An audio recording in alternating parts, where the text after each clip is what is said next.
জি না স্যার, স্ক্রিনশটটা দেখা যাচ্ছে না, স্ক্রিন শেয়ার হয় না।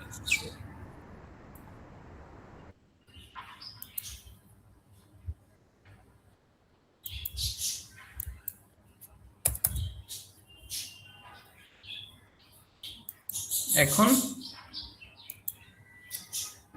এখন দেখা যাচ্ছে স্যার। ওকে, সো আজকে আমরা পড়ব how to develop and implement a national drug policy. So আমাদের যে ন্যাশনাল ড্রাগ পলিসিগুলো আছে, 82 ওষুধ নীতি বা 2005 নাকি 6 ওষুধ নীতি অথবা 2016 অ্যামেন্ডমেন্ট অথবা ফার্দার অ্যামেন্ডমেন্ট, এগুলো পড়ার আগে আমরা ডব্লিউএইচওর একটা ফাইল দেখব। এটা ডব্লিউএইচওর second edition, how to develop and implement a national drug policy. So এখানে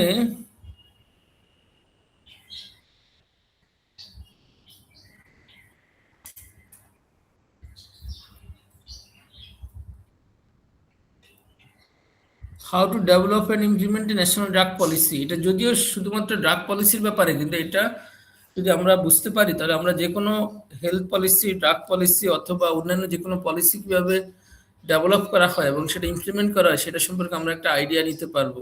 মানে যে কোনো পলিসি লেভেলে যে কোনো পলিসি, সেটা হতে পারে হেলথ রিলেটেড অথবা অন্যান্য যেসব এডুকেশন রিলেটেড বা কোনো একটা সার্ভিস রিলেটেড, তাহলে এই ধরনের পলিসিগুলো কিভাবে ডেভেলপ করা হয় এবং কিভাবে ইমপ্লিমেন্ট করা হয় এটা যদি আমরা বুঝতে পারি তাহলে আমরা বাংলাদেশের ওষুধ নীতিগুলো ঠিক মতো বুঝতে পারবো। তাহলে এখানে প্রথমেই আমরা আসি যে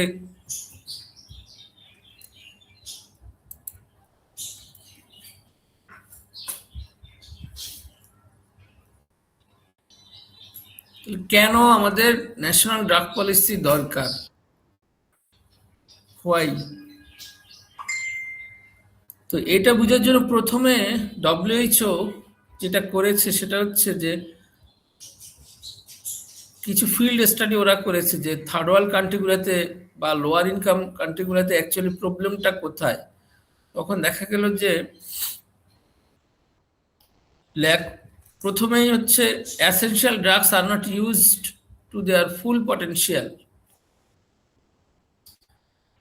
সো প্রথম লাইনই হচ্ছে health is a fundamental human right. So access to healthcare, which includes access to essential drugs, is a prerequisite for realizing that right. তাহলে হেলথ যেহেতু একটা ফান্ডামেন্টাল হিউম্যান রাইটস, ফলে essential drugs must be accessible to the general people. এটা হচ্ছে প্রথম concept.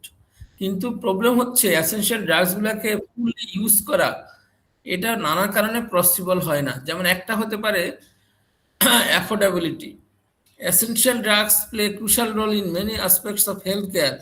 If available, affordable, of good quality, and properly used, drugs can offer a simple, cost-effective answer to many health problems. এটা আমরা বাংলাদেশের ক্ষেত্রেও বুঝতে পারি। আমাদের গ্রামে গঞ্জে অনেক ড্রাগই এখন অ্যাফোর্ডেবল এবং সেগুলো মোটামুটি গুড কোয়ালিটি আছে, প্রপারলি ইউজড হয় এবং থানা পর্যায়েও আমাদের দেখা যায় ফ্রি কস্টে অনেক ওষুধ দেওয়া হয় যেগুলো এসেনশিয়াল ড্রাগস, থানা উপজেলা কমপ্লেক্স।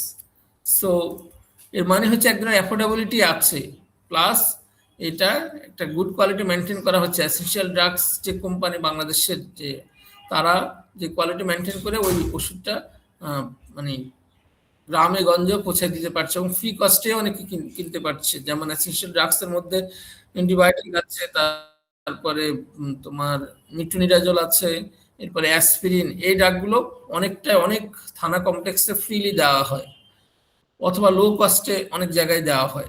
তাহলে এটা যদি পসিবল হয় তাহলে এটা একটা আমাদের যে হেলথ প্রবলেমগুলো তার জন্য একটা কস্ট ইফেক্টিভ একটা অ্যান্সার হতে পারে। In many countries, drug costs account for a large share of the total health budget. প্রত্যেকটা ক্ষেত্রে দেখা যায় যে মূলত ড্রাগ কস্টটাই হচ্ছে টোটাল হেলথ বাজেটের একটা বড় অংশ। So, despite the obvious medical and economic importance of drugs, there are still widespread problems with lack of access, poor quality, irrational use, and waste. So এই কারণে ওখানে এসেনশিয়াল ড্রাগস গুলোকে ফুল potentially use করা যাচ্ছে না। তাহলে এখানে প্রবলেমটা হচ্ছে প্রথমেই lack of access to essential drugs.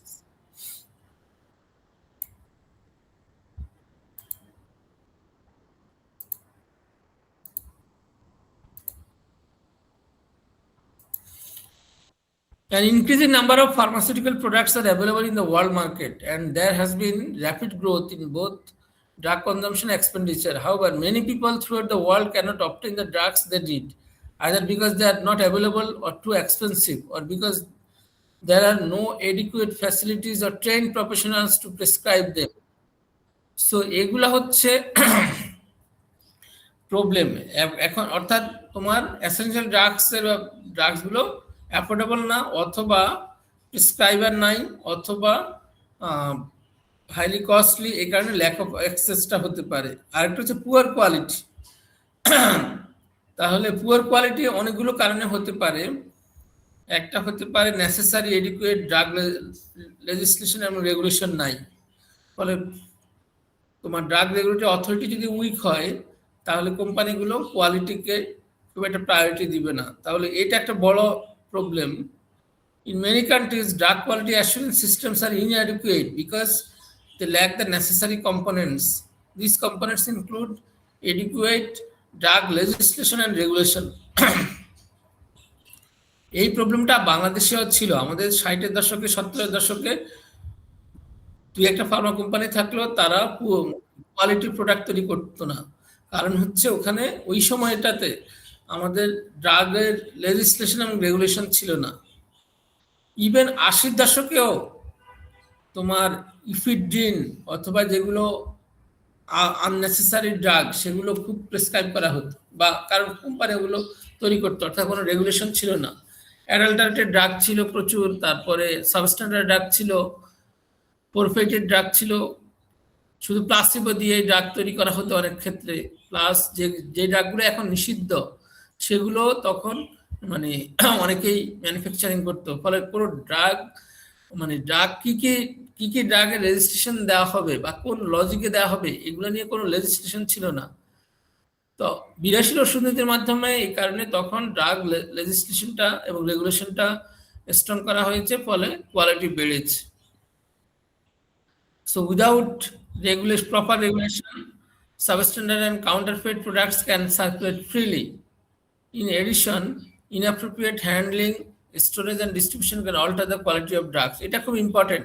ধরো আমরা ম্যানুফ্যাকচারিং খুব ভালো মতো করলাম, কিন্তু আমাদের হ্যান্ডলিং ঠিক মতো হয় না, স্টোরেজের অবস্থা ভালো না, ডিস্ট্রিবিউশনের সময় আমরা ডিস্ট্রিবিউশনটা প্রপারলি করতে পারি না, তাহলেও কোয়ালিটি অফ ড্রাগস থাকবে না। যেমন করোনা ভ্যাকসিনের ক্ষেত্রে আমরা দেখেছি যে অনেক ভ্যাকসিনের ক্ষেত্রে টেম্পারেচার মেনটেন করতে হয়। এখন যদি টেম্পারেচার ঠিক মতো মেনটেন না করা হয় তাহলে ডিস্ট্রিবিউশনের ক্ষেত্রে প্রবলেম হবে এবং ওই করোনা ভ্যাকসিনটা তোমার ডিগ্রেড করবে। সো অথবা আমাদের অন্যান্য অনেকগুলো মনোক্লোনাল অ্যান্টিবডি আছে যেগুলোকে আমরা -4 অথবা 4 বিলো 8 ডিগ্রি আমাদেরকে প্রিজার্ভ করতে হয়। এগুলো যদি প্রিজার্ভ না করা হয় স্টোরেজ কন্ডিশনে তাহলে দেখা যায় ওই ড্রাগের কোয়ালিটি ডিগ্রেড করতে থাকে। সো এই কারণে কোয়ালিটিটা শুধুমাত্র ম্যানুফ্যাকচারিং এর উপরই যে কারণে ম্যানুফ্যাকচারিংটার উপর ডিপেন্ড করবে কোয়ালিটি তা না, স্টোরেজ এবং ডিস্ট্রিবিউশনের উপরও ডিপেন্ড করবে।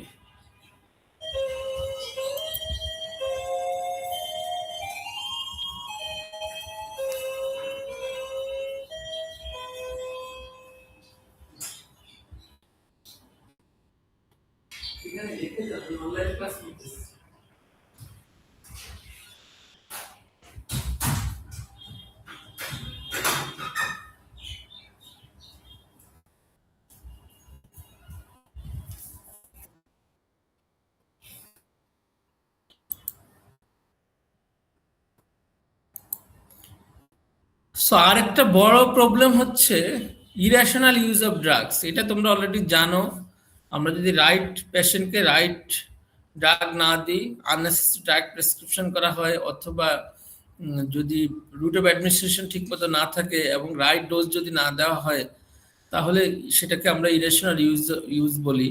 ইরেশনাল ইউজ মানে হচ্ছে একটা হচ্ছে আননেসেসারি প্রেসক্রিপশন হতে পারে, অথবা কারেক্ট ডোজ যদি না দেওয়া হয় অথবা কারেক্ট রেজিমেন যদি মেনটেন না করা হয় তাহলে ড্রাগটা মানে ড্রাগের সেই ইউজটাকে বলা হয় ইরেশনাল ইউজ।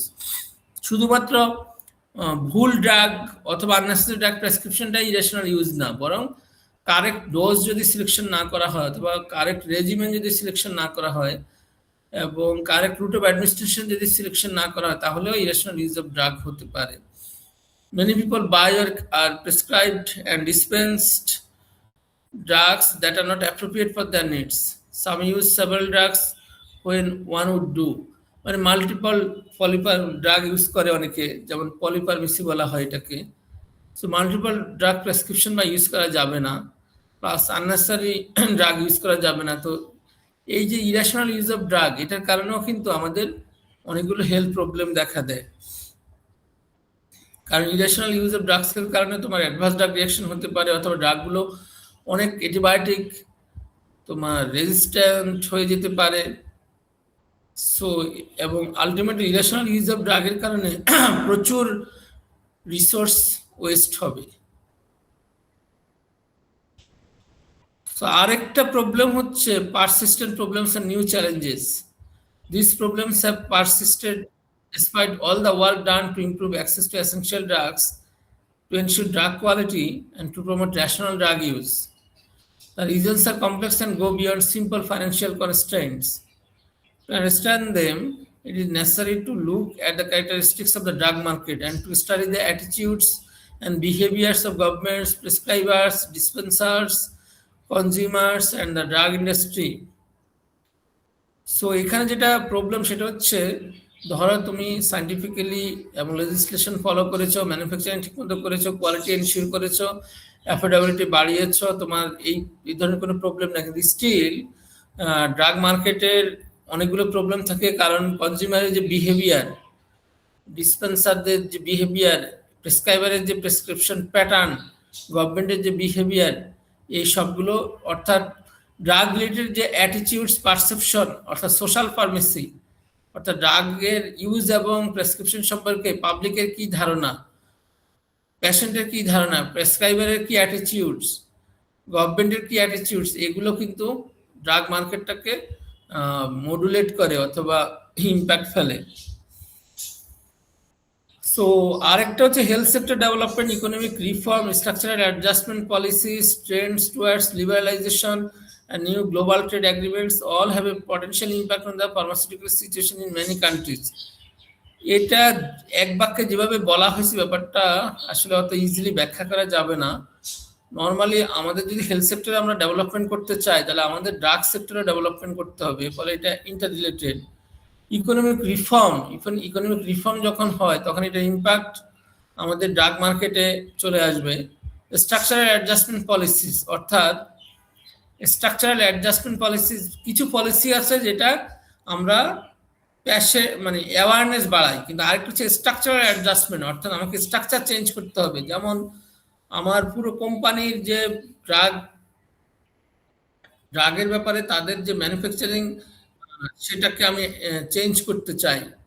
যেমন কনসেপ্ট একসময় ছিল তোমার কোয়ালিটি বাই টেস্টিং আর কোয়ালিটি বাই ইন্সপেকশন, এখন 2009 থেকেই কোয়ালিটি বাই ডিজাইন এই নতুন কনসেপ্ট আমরা অ্যাপ্লাই করছি। তো কোয়ালিটি বাই ডিজাইন মানে হচ্ছে আমাকে আগে থেকেই অনেকগুলো চেঞ্জ আনতে হবে। আমার ম্যানুফ্যাকচারিং ফ্যাসিলিটি, ম্যানুফ্যাকচারিং এনভায়রনমেন্ট, এগুলাতে কোয়ালিটি এনশিওর করতে হবে। ইকুইপমেন্টগুলো আগে থেকে ক্যালিব্রেটেড থাকতে হবে। আমার যে মানে প্রসেসগুলো বা ম্যানুফ্যাকচারিং স্টেপগুলো সেগুলোতে আমাকে ভ্যালিডেশন করতে হবে, অর্থাৎ ভ্যালিডেটেড এবং মনিটরিং করতে হবে, ইন্সপেকশন করতে হবে। অর্থাৎ কোয়ালিটি বাই ডিজাইন, অর্থাৎ drug quality will be inbuilt in the product and in the process. So আগে যেরকম কনসেপ্টটা ছিল আমরা টেস্টিং করে তারপরে চেক করব আমার কোয়ালিটি আছে কিনা, না, আমাকে আগে থেকেই ট্রায়াল অ্যান্ড এরর করে একটা ভ্যালিডেশন করে, মনিটরিং করে, ইন্সপেকশন করে, রেকর্ড কিপিং করে, এসওপি ফলো করে আগে থেকে আমাকে এই প্রবলেমগুলো দূর করতে হবে। এটাকে বলে কোয়ালিটি বাই ডিজাইন। সো এটা একটা স্ট্রাকচারাল অ্যাডজাস্টমেন্ট। আবার কিছু স্ট্রাকচারাল অ্যাডজাস্টমেন্ট আছে, ধরো আমরা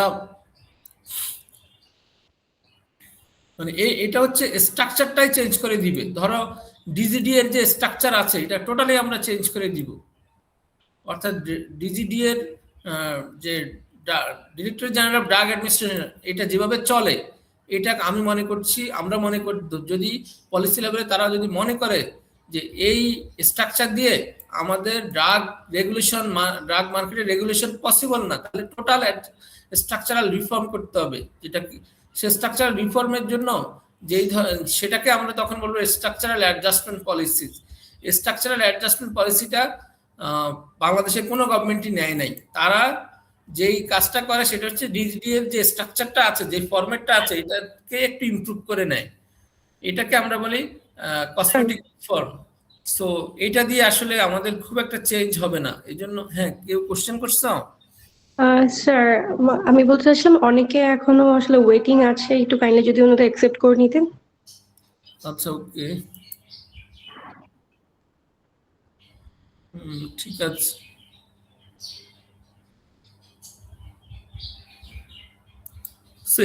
স্ট্রাকচারাল অ্যাডজাস্টমেন্ট পলিসি মানে হচ্ছে যেই পলিসিগুলো স্ট্রাকচার রিলেটেড, স্ট্রাকচারটা চেঞ্জ করে দেয়। স্ট্রাকচারাল রিফর্ম না, স্ট্রাকচারটা টোটালি চেঞ্জ করে দিবে। সো এই ধরনের স্ট্রাকচারাল অ্যাডজাস্টমেন্ট পলিসি যদি না হয় সেটার একটা ইম্প্যাক্ট পড়বে।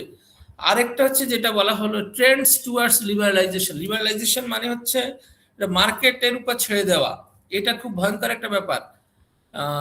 গ্লোবালি এখন দেখা যায় যে আমরা সার্ভিস রিলেটেড যে কাজগুলো অথবা যেগুলো হিউম্যান রাইটস রিলেটেড পণ্য, এগুলাকেও মানে পণ্য আকারে ট্রিট করা হচ্ছে। যেমন ধরো এডুকেশন, এটা কি সার্ভিস নাকি কমোডিটি? হেলথ, এটা কি সার্ভিস নাকি কমোডিটি? ড্রাগ, এটা কি সার্ভিস নাকি কমোডিটি? এই ডিবেটগুলো আমাদের সারফেস লেভেলেই চলে আসছে।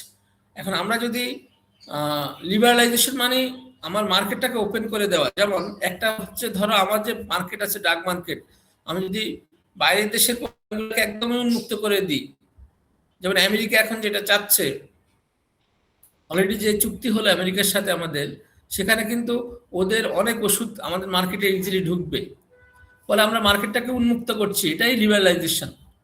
কিন্তু 82 ওষুধ নীতিতে আমরা কিন্তু রেস্ট্রিকশন আরোপ করেছি। আমরা বলেছি যে যেই ড্রাগগুলো বাংলাদেশের ওষুধ কোম্পানি ম্যানুফ্যাকচারিং করতে পারবে, ওই ড্রাগগুলো বিদেশি কোম্পানি এখানে সেটার বিজনেস করতে পারবে না এবং বাইরে থেকেও ইম্পোর্ট করা যাবে না। এটা হচ্ছে রেস্ট্রিকশন দেওয়া, এটা লিবারালাইজেশনের বিপরীত। লিবারালাইজেশন মানে হচ্ছে তোমার মার্কেটটাকে তুমি উন্মুক্ত করে দিচ্ছ কার বাইরের দেশে ফরেন ইনভেস্টরদের জন্য অথবা ফরেন কোম্পানির জন্য। ফলে তখন তোমার দুইটা প্রবলেম হয়, একটা হচ্ছে তোমার দেশীয় কোম্পানিগুলো প্রতিযোগিতা টিকতে পারে না, আরেকটা হচ্ছে তোমার ওষুধ শিল্প ধস নামবে, আরেকটা হচ্ছে তোমার যেহেতু বাইরের ওষুধগুলো হ্যাঁ কোয়ালিটি ভালো কিন্তু আবার তাদের তো দামও বেশি, ফলে অ্যাফোর্ডেবিলিটি প্রবলেম হবে। সো আমরা কতটুকু লিবারেল করব এই ওষুধ মার্কেটকে, সেটাও কিন্তু একটা বড় ইম্প্যাক্ট ফেলে। এবং অবশ্যই যেমন ধরো বাংলাদেশের ওষুধ, যদিও বিদেশি ওষুধ নীতি আমরা বাস্তবায়ন করেছি 94 এর পর থেকে, বাংলাদেশ 91 এর পর থেকে বাংলাদেশ লিবারালাইজেশনের দিকে যাচ্ছে, প্রাইভেটাইজেশন হচ্ছে। এই যে প্রাইভেট হসপিটাল এত বেশি হলো, সো ইভেন আমরা 1982 সালে যে একটা এসেনশিয়াল ড্রাগ কোম্পানি তৈরি করছি বাংলাদেশ, অবস্থা আমাদের তো জনসংখ্যা বাড়ছে, আমাদের তো গভর্নমেন্টের ওনারশিপে অর্থাৎ পাবলিক ওনারশিপের যে ফার্মা কোম্পানি সেটা তো মিনিমাম 5টা দরকার ছিল। সেই 82 সালে আমরা একটা তৈরি করছি, সেটা দিয়ে আমরা ওষুধ তৈরি করে গ্রামে গঞ্জে আমরা তো দিতে পারছি না। আমাদের শত না হাজার লক্ষ লক্ষ মানুষ এখনো এসেনশিয়াল ড্রাগস অ্যাফোর্ড করতে পারে না। তাহলে আমাদের কেন একটা থেকে 5টা বা 10টা ফার্মা কোম্পানি আমরা তৈরি করি না যেটা পাবলিক ওনারশিপে থাকবে? এটা হচ্ছে যে আমরা অ্যাকচুয়ালি সবকিছু প্রাইভেটাইজেশন করছি, লিবারালাইজেশন করছি। সো এটাকে বলে লিবারালাইজেশন। এটার কারণে তখন অ্যাফোর্ডেবিলিটি কমে যায়, easy access to essential drugs থাকে না, ল্যাক অফ অ্যাক্সেস তৈরি হয়, ফলে এটা একটা বড় ইম্প্যাক্ট ফেলে। নিউ গ্লোবাল ট্রেড এগ্রিমেন্টস, যেটা অলরেডি বললাম যে যেমন আমেরিকার সাথে আমাদের যে ট্যারিফ রিলেটেড যে চুক্তিটা হলো, অর্থাৎ সেখানে গ্লোবাল ট্রেড, এটা যদিও গ্লোবাল ট্রেড এগ্রিমেন্টস না, এটা বাইল্যাটারাল ট্রেড এগ্রিমেন্টস, কিন্তু সেখানে ওষুধ মার্কেটটা মানে আমেরিকার কোম্পানিগুলো বাংলাদেশে অনেক অ্যান্টি ক্যান্সার ড্রাগ বা অ্যান্টি ডায়াবেটিক ড্রাগ, এই ড্রাগগুলো অথবা কোনো মনোক্লোনাল অ্যান্টিবডি বা ইমিউনোথেরাপি, এগুলো এখানে যাতে ইজিলি তারা বিক্রি করতে পারে সেটা চুক্তিতে সেই ধরনের একটা ক্লজ আছে। অথবা গ্লোবাল ট্রেড এগ্রিমেন্টস হচ্ছে ধরো ডব্লিউটিও এর সাথে যে ট্রেড এগ্রিমেন্টস গুলো, যেমন ট্রিপস চুক্তি, আমরা ট্রিপস চুক্তিতে এক্সিবিশন পেয়েছি। সো আমাদেরকে এখন এই জন্য প্যাটেন্টেড প্রোডাক্টগুলো তৈরি করতে দেওয়া হচ্ছে, কিন্তু যদি আগামী 26 তো এই বছর বা এরপর থেকে যদি আমরা এটা ওয়েবার আবার এক্সটেন্ড না করি, তাহলে আমাদেরকে প্যাটেন্টেড প্রোডাক্ট আমরা তৈরি করতে পারবো না, তখন সেটা একটা ইম্প্যাক্ট আমাদের উপর পড়বে। সো গ্লোবাল ট্রেড এগ্রিমেন্টস এরও ইম্প্যাক্ট থাকবে। সো এগুলো ফার্মাসিউটিক্যাল সিচুয়েশনে ইম্প্যাক্ট ফেলে। They may also affect the ultimate goal of achieving quality in health.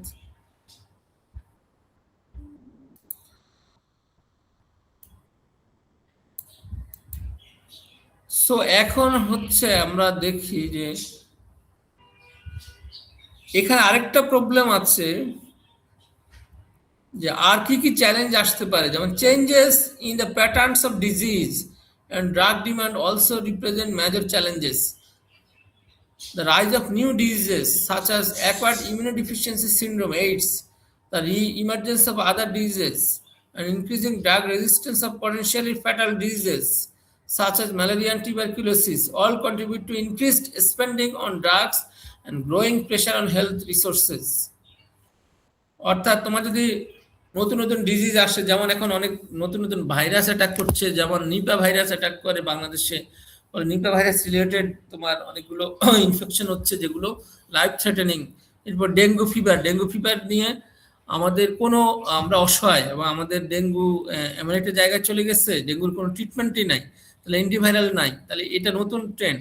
এরপর বাংলাদেশে কার্ডিওভাস্কুলার ডিজিজ ব্যাপক হারে বাড়ছে, কিডনি ডিজিজ ব্যাপক হারে বাড়ছে, বাচ্চা পোলাপাইনেরও এখন কিডনি ডিজিজ হচ্ছে, কিডনি পেশেন্ট নাই এমন কোনো ফ্যামিলি নাই।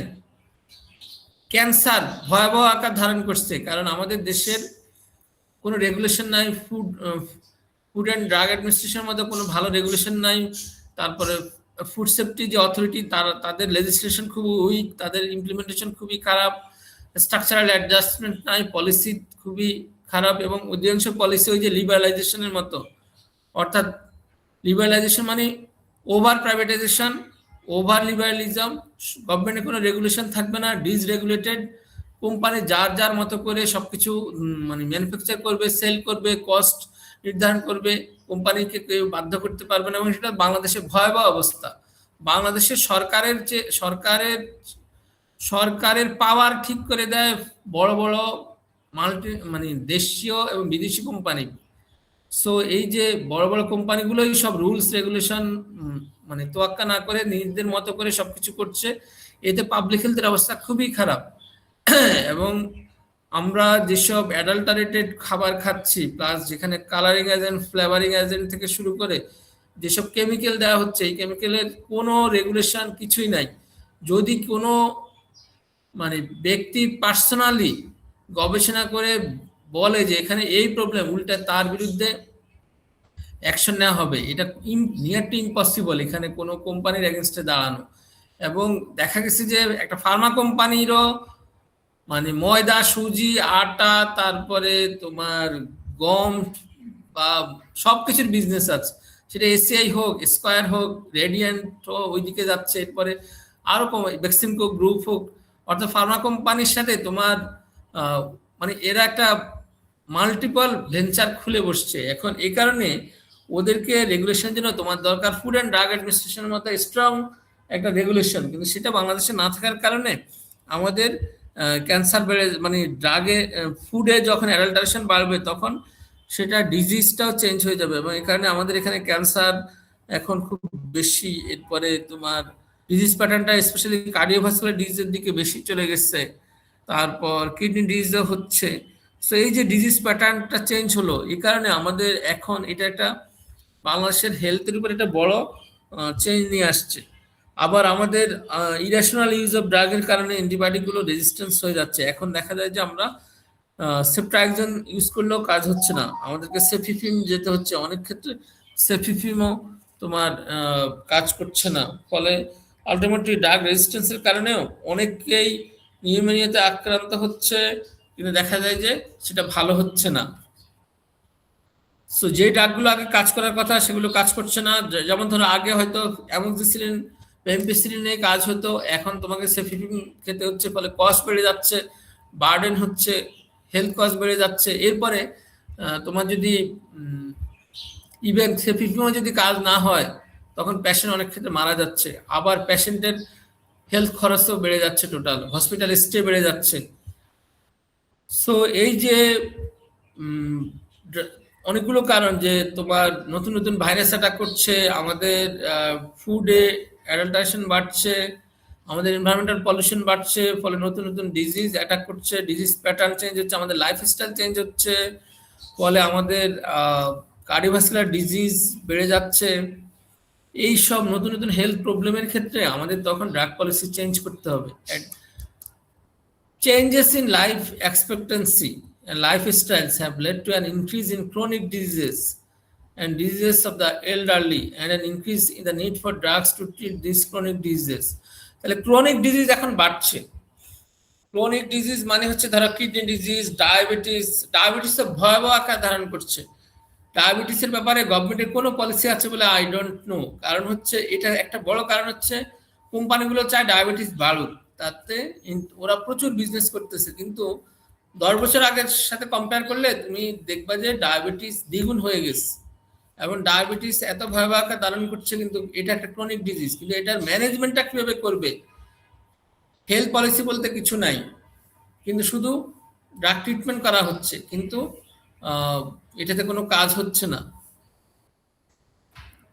সো এই সব কিছু মাথায় রাখতে হবে। অর্থাৎ এখানে আমরা বললাম যে একটা হচ্ছে essential drugs, lack of access to essential drugs, ড্রাগসের poor quality, irrational use of drugs, persistent problems and new challenges. তো এই সব কিছু মাথায় এগুলা সলভ করতে হবে। এখন এটা সলভ করার জন্য আমাদের দরকার হচ্ছে একটা national drug policy. A national drug policy as a common framework to solve problems in pharmaceuticals. So experience in many countries has shown that these complicated and interdependent problems can best be addressed within a common framework as so একটা এই ফ্রেমওয়ার্কটাকে আমরা বলছি national drug policy.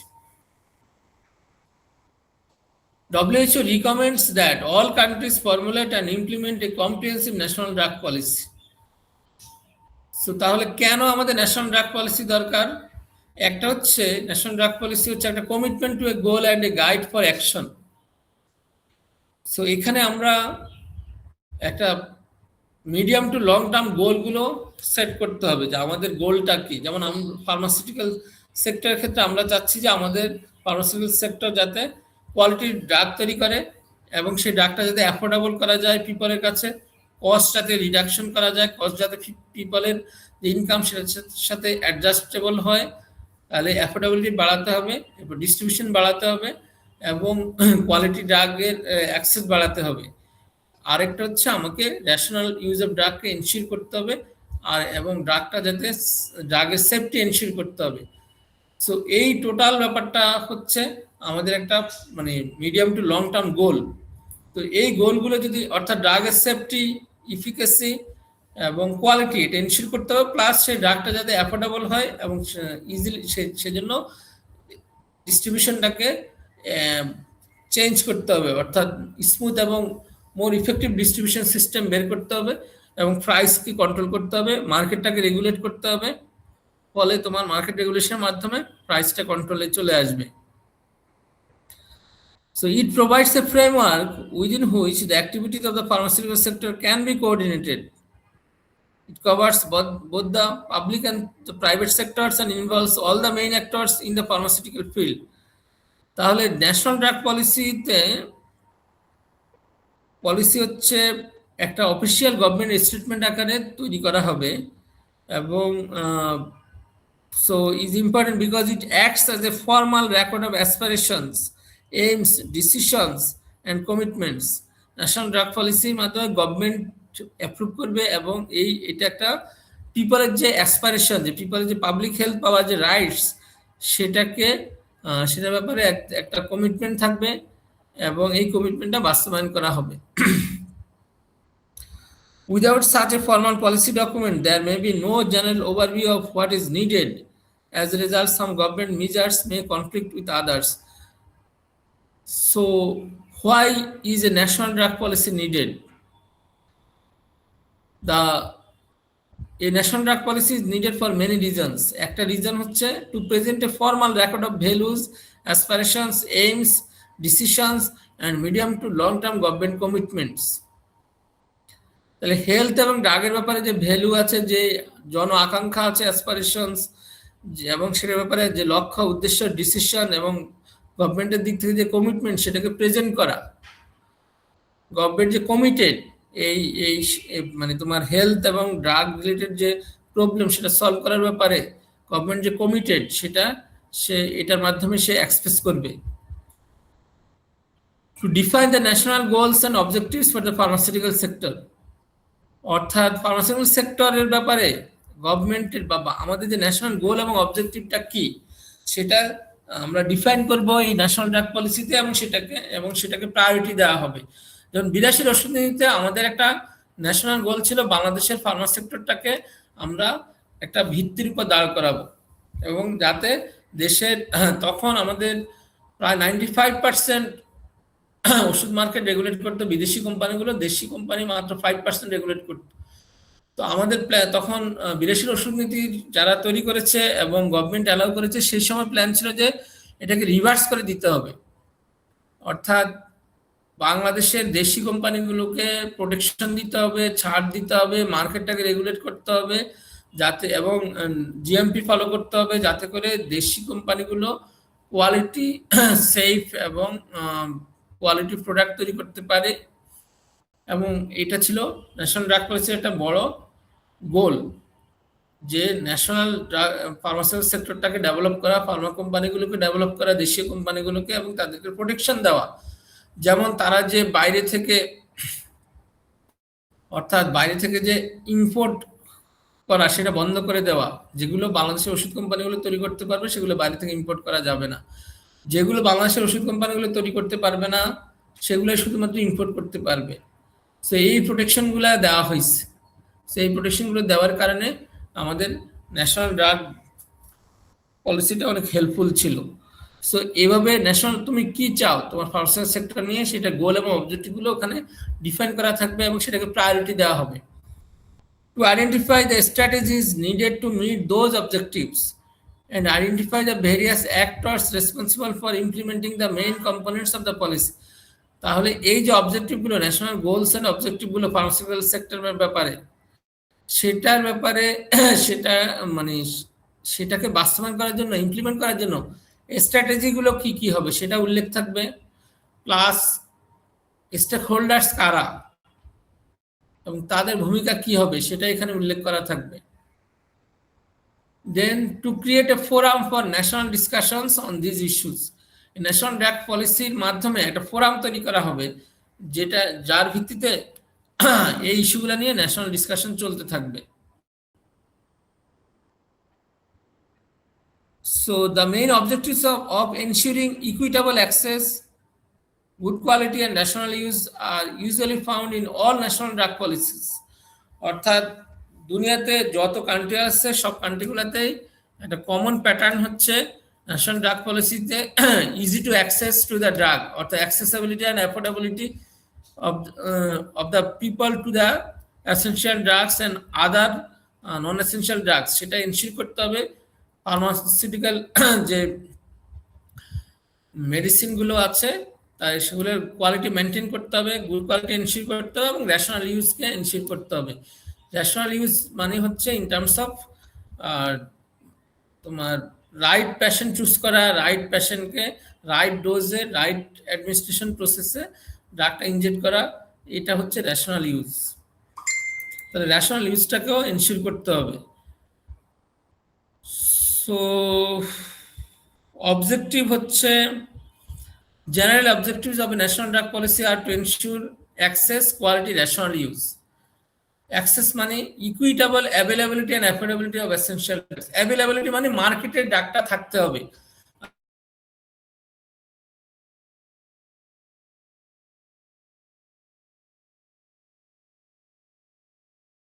ওটার প্রাইসটা পিপলের যে সামর্থ্যের মধ্যে থাকে। অ্যাভেলেবিলিটি আর অ্যাফোর্ডেবিলিটি এক না। অ্যাভেলেবিলিটি মানে হচ্ছে মার্কেটে ড্রাগটা অ্যাভেলেবল কিনা, তাহলে ম্যানুফ্যাকচারিং অথবা ইম্পোর্ট এক্সপোর্ট এমনভাবে করতে হবে যাতে করে তোমার অলওয়েজই ড্রাগটা অ্যাভেলেবল থাকে। আর অ্যাফোর্ডেবিলিটি মানে হচ্ছে সেটা তোমার ক্রয় ক্ষমতার মধ্যে আছে কিনা সেটা এনশিওর করা। কোয়ালিটি মানে হচ্ছে কোয়ালিটির মধ্যে আবার সেফটি এবং ইফিকেসিও আসবে। গুড কোয়ালিটি মানে গুড ম্যানুফ্যাকচারিং প্র্যাকটিস ফলো করতে হবে এবং তাতে সেফটিও চলে আসবে, ইফিকেসিও চলে আসবে। অর্থাৎ সেফটি মানে হচ্ছে যাতে এই ড্রাগটা ইউজ করার কারণে তোমার সিভিয়ার কোনো টক্সিক ইফেক্ট না হয়, অ্যাডভার্স ড্রাগ রিয়াকশন যাতে না হয়, আর যদি অ্যাডভার্স ড্রাগ রিয়াকশন হয়ও সেটা যাতে কমিয়ে আনা যায় সেই ম্যানেজমেন্টটা তোমাকে এনশিওর করতে হবে। আর ইফিকেসি হচ্ছে আমি যেই পারপাজে ড্রাগটা ইউজ করছি সেই থেরাপিউটিক ইফিকেসিটা আমি পাচ্ছি কিনা। যেমন আমি যদি আমার গ্যাস্ট্রাইটিস প্রবলেম থাকে এবং সেটা দূর করার জন্য আমি ধরো ওমিপ্রাজল নিচ্ছি, এখন আমার সেই গ্যাস্ট্রিক প্রবলেমটা দূর হলো কিনা, এটা হচ্ছে ইফিকেসি। আর কোয়ালিটি মানে হচ্ছে সেটা এটা শুধুমাত্র যে ম্যানুফ্যাকচারিং কোয়ালিটি তা না, প্যাশেন্ট কমপ্লায়েন্সেরও একটা ব্যাপার আছে। সো এটা এনশিওর করতে হবে।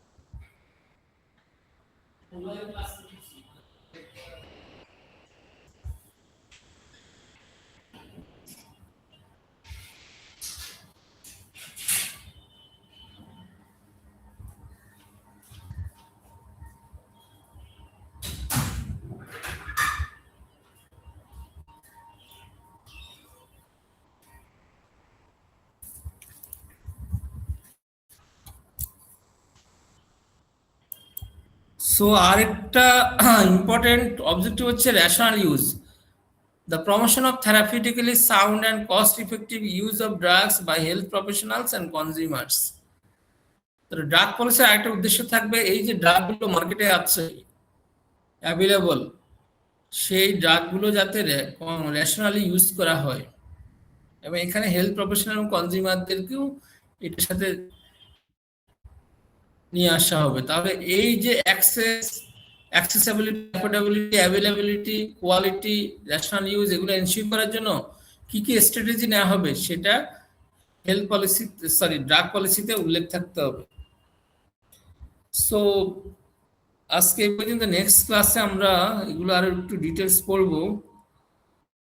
তাহলে যে কোনো ড্রাগ পলিসির কি কি অবজেক্টিভ থাকবে, components of a national drug policy linked to key policy objectives.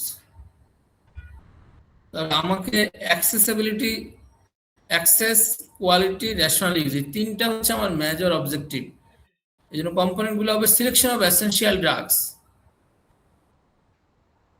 এরপর affordability, drug financing, supply systems, regulation and quality assurance, rational use, research, human resources, monitoring and evaluation.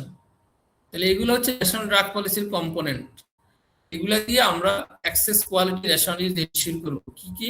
প্রথমে আমরা এসেনশিয়াল ড্রাগস সিলেক্ট করব, ড্রাগের affordability বাড়াবো, drug financing affordability বাড়াতে হলে price regulation করতে হবে, মার্কেট রেগুলেশন করতে হবে, এক্সপোর্ট ইম্পোর্ট রেগুলেশন করতে হবে। সেই অর্থাৎ তোমার ড্রাগ পলিসিটা উল্লেখ থাকবে তুমি কিভাবে অ্যাফোর্ডেবিলিটি বাড়াবা, কিভাবে কস্ট রেগুলেট করবা, কিভাবে মার্কেট রেগুলেট করবা, কিভাবে অ্যাডাল্টারেটেড এবং কাউন্টারফেট ড্রাগটা রিমুভ করবা, এগুলো অ্যাফোর্ডেবিলিটিতে আসবে। ড্রাগ ফাইন্যান্সিং, অর্থাৎ ড্রাগ ফাইন্যান্সিং কিভাবে করা হবে সেটা, এবং সেখানে প্রাইস কন্ট্রোলে চলে আসবে। সাপ্লাই সিস্টেম কিভাবে এনশিওর করা হবে, সাপ্লাই যদি এনশিওর না করা হয় অনেক সময় ম্যানুফ্যাকচারিং কস্ট কম হলেও ওষুধের দাম বেড়ে যাবে। তোমার সাপ্লাই চেইনটাকে তোমাকে রেগুলেট করতে হবে। ফলে এখানে একজন ভালো ফার্মাসিউটিক্যাল শুধুমাত্র ফার্মাসিস্ট নিয়োগ দিলে হবে না, এখানে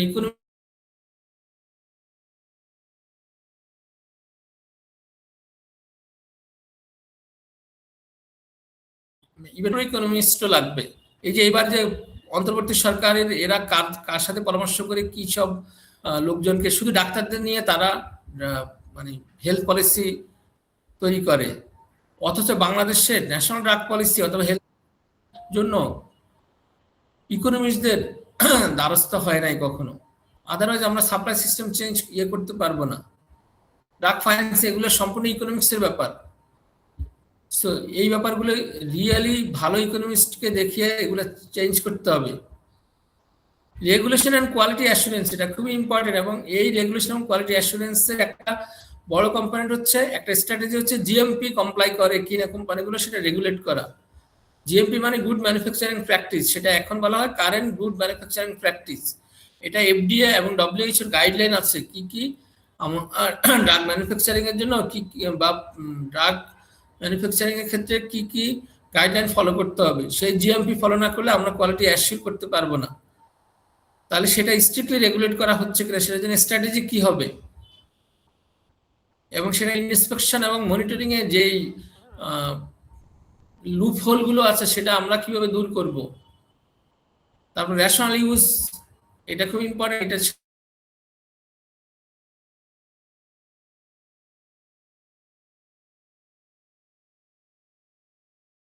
টেকনিশিয়ান, নার্সেস সবাইকে যুক্ত করতে হবে। কনজিউমার্স, রিসার্চ আমাদের এখন নেই বললেই চলে, অথচ রিসার্চটা খুব ইম্পর্টেন্ট। হিউম্যান রিসোর্স গুলো আমরা যেমন একটা কোম্পানিতে কয়জন ফার্মাসিস্ট থাকবে, কয়জন ইকোনমিস্ট থাকবে, কয়জন মাইক্রোবায়োলজিস্ট থাকবে, এবং সে তাদের রোল কি হবে, এই যে হিউম্যান রিসোর্স ম্যানেজমেন্টটা important. Monitoring and evaluation, monitoring করতে হবে, ইন্সপেকশন করতে হবে, অডিট করতে হবে, প্লাস সেটা ইভালুয়েট করে ড্রাগ পলিসি আপডেট করতে হবে এবং সবকিছু আপডেট করতে হবে। সো এগুলো হচ্ছে কম্পোনেন্ট, সেগুলো আমরা ডিটেলস নেক্সট ক্লাসে আলোচনা করব। কোনো কোশ্চেন আছে?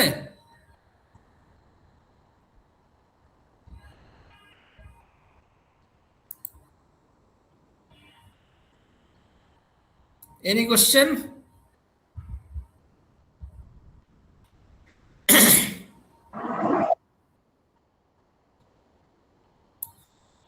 ওকে, তাহলে আজকে এই পর্যন্তই। তোমাদের এই এটা ডকুমেন্টসটা সিআর কে দেওয়া হয়েছে, তুমি সবার সাথে শেয়ার করো। এটা তোমরা একটু দেখে আসবা।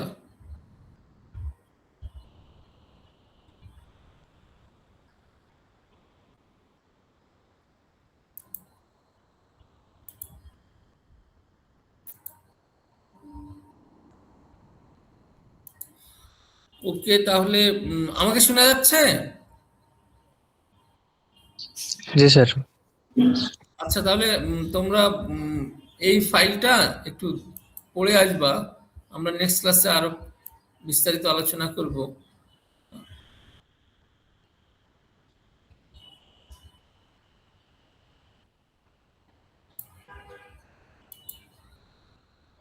ঠিক আছে, তাহলে আজকে এই পর্যন্তই।